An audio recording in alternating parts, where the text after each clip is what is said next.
Assalamualaikum warahmatullahi wabarakatuh. Terima kasih teman-teman yang telah menyempatkan sedikit waktu untuk menonton video ini. Video berikut ini adalah video tentang pemakaman 7 pahlawan revolusi atas peristiwa G30 SPKI. Nah, peristiwa itu termasuk peristiwa perjuangan menghadapi ancaman disintegrasi bangsa. Jadi saya di sini akan membahas tentang bagaimana bangsa kita menghadapi ancaman disintegrasi bangsa. Baik, kita mulai. Judulnya itu adalah Perjuangan Menghadapi Ancaman Disintegrasi. Jenis perjuangan ini ada 3, yaitu separatis karena ideologi, separatis karena kepentingan, dan separatis karena sistem pemerintahan. Yang pertama adalah separatis karena ideologi. Di Indonesia terjadi sebanyak 3 kali, yaitu PKI Madiun 1948, 2 pemberontakan DITI, dan yang terakhir adalah G30 SPKI. Yang pertama adalah PKI Madiun 1948. Dilatar belakangi oleh program RERA, yaitu rekonstruksi dan rasionalisasi angkatan perang yang membuat kadet komunis di TNI menjadi berkurang. Nah, jadi itu kayak adanya rasa kekecewaan PKI karena banyak anggotanya itu yang tidak menjadi TNI gitu. Kapan nih terjadinya? Nah, terjadinya itu tanggal 18 September 1948 dengan tujuan untuk membentuk negara Republik Indonesia, Republik Soviet Indonesia. Pemimpinnya itu yang pertama itu ada Amir Syarifuddin, yaitu mantan Perdana Menteri Indonesia yang kedua. Setelah digulingkan dari jabatannya, dia membentuk FDR, yaitu Front Demokrasi Rakyat. Terus yang kedua adalah musuh dari PKI. Bagaimana nih para pemimpin kita itu melakukan penumpasan? Nah, penumpasannya itu dengan operasi militer 1 atau GOM 1 yang dipimpin oleh Gatot Subroto dan Kolonel Sungkono. Nah, selanjutnya kita akan membahas tentang Darul Islam Indonesia atau Tentara Islam Indonesia atau DITI atau dikenal dengan Negara Islam Indonesia. Kita bisa pakai rumus, yaitu kayak di sini itu kamu dihajar. Nah, KAMU D sama I hajar. Nah, artinya yang K itu adalah singkatan dari Kartosuwiryo dari Jawa Barat, A itu Amir Fattah dari Jawa Tengah, KAMU adalah Kahan Muzakar dari Makassar, D Daud Beuruh dari Aceh, dan I Hajar itu Ibnu Hajar dari Kalimantan Selatan. Nah, yang pertama kita akan membahas tentang Kartosuwiryo dari Jawa Barat. Dia itu mendeklarasikan NII pada 7 Agustus 1949 karena ketidakpuasan atas perjanjian Renville. Penumpasannya itu dengan Baratayuda dan teknik pegar betis. Akhirnya dia berhasil ditangkap dan dieksekusi mati. Nah, yang kedua itu adalah Amir Fattah dari Jawa Tengah. Dia melakukan aksinya itu pada tanggal 23 Agustus 1949 dengan alasan yaitu persamaan ideologi Amir dan Kartosuwiryo. Beliau punya geng namanya itu Merapi Merbabu Kompleks. Penumpasannya dengan operasi militer Gerakan Benteng Negara.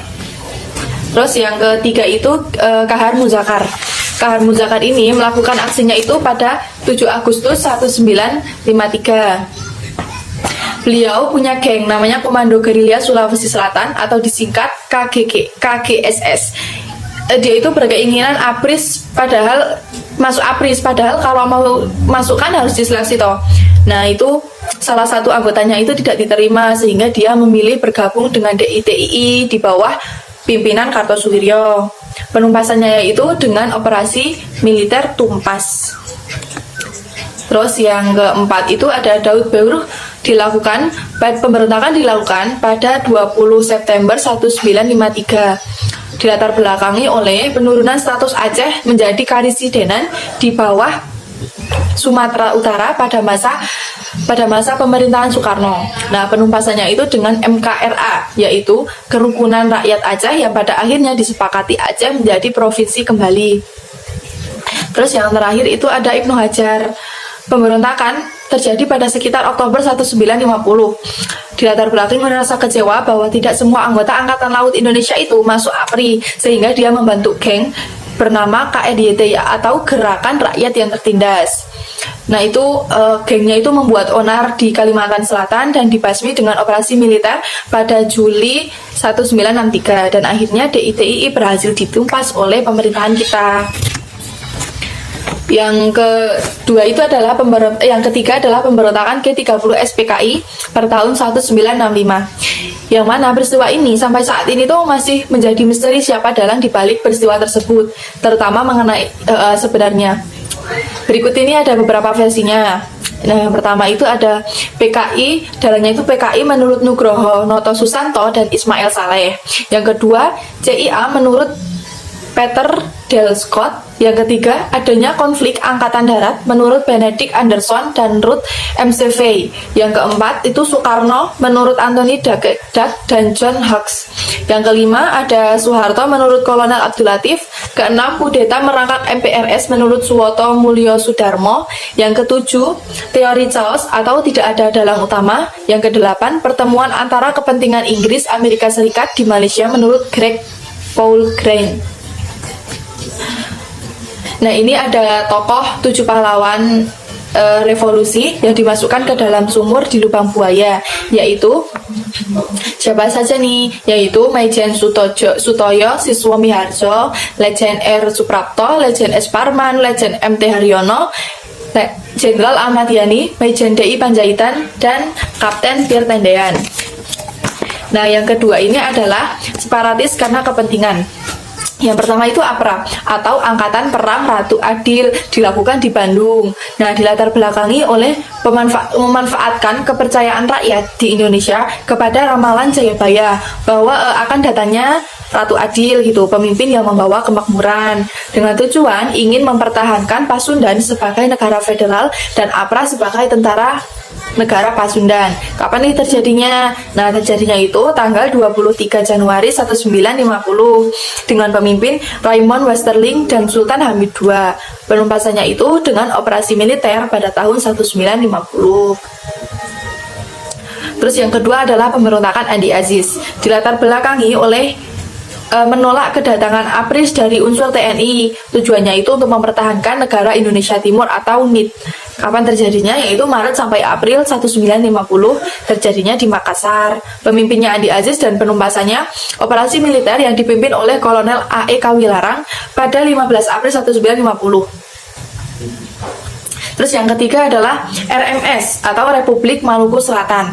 Nah, latar belakangnya itu penolakan terjadinya NKRI dan penolakan penggabungan daerah-daerah negara Indonesia Timur ke dalam wilayah NKRI. Tujuannya itu tetap mendirikan RMS, yaitu Republik Maluku Selatan tadi. Selanjutnya adalah pemberontakan Andi Aziz. Pemberontakan Andi Aziz ini dilatar belakangi oleh menolak kedatangan APRIS dari unsur TNI dengan tujuan mempertahankan negara Indonesia Timur atau NIT. Nah, terjadinya itu Maret sampai April 1950 dan terjadi di Makassar. Pemimpinnya tentu Andi Aziz dan penumpasannya itu dengan operasi militer yang dipimpin oleh Kolonel A.E. Kawilarang pada 15 April 1950. Nah, yang selanjutnya adalah RMS atau Republik Maluku Selatan. Nah, Republik Maluku Selatan ini dilatar belakangi oleh penolakan terbentuknya NKRI dan penolakan penggabungan daerah-daerah negara Indonesia Timur ke dalam wilayah NKRI dengan tujuan tentu mendirikan RMS, dan terjadinya itu tanggal 25 April 1950 dengan pemimpin yaitu Mr. Dr. C.R. Stephen Sumukil dan penumpasannya itu dengan operasi militer yang dipimpin oleh Kolonel A.E. Kawilarang. Nah, yang ketiga adalah separatis karena sistem pemerintahan. Siapa saja nih? Yaitu PRRI atau Permesta, yaitu Pemerintahan Revolusioner Republik Indonesia dan Perjuangan Rakyat Semesta. Nah, dua-duanya ini dilatar belakangi oleh hal yang sama, yaitu ketidakpuasan beberapa daerah di Sumatera dan Sulawesi terhadap alokasi biaya pembangunan dari pemerintah pusat. Jadi kayak ada rasa kecemburuan karena adanya kesenjangan pada pemerintah pusat dan daerah. Nah, PRRI ini terjadi pada 15 Februari 1958 oleh Letkol Ahmad Hussein dengan Syarifuddin Prawira Negara sebagai Perdana Menteri di Sumatera Barat. Sedangkan Permesta terjadi tanggal 2 Maret 1957 oleh Letkol VJ Sumual di Makassar, Sulawesi Selatan. Nah, Dewan-Dewan APRI ini ada Kolonel Ahmad Hussein atau dari Dewan Banteng Sumatera Barat, Kolonel Maludin Simbolon Dewan Gajah dari Medan, Letkol VJ Sumual Dewan Menguni di Manado, dan Letkol Barlian atau Dewan Garuda dari Sumatera Selatan. Nah, penumpasannya ini PRRI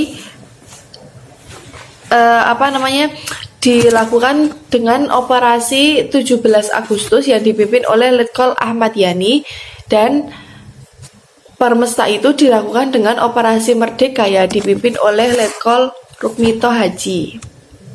Nah, sekian pemaparan dari saya. Kurang lebihnya saya minta maaf. Saya akhiri. Wassalamualaikum warahmatullahi wabarakatuh.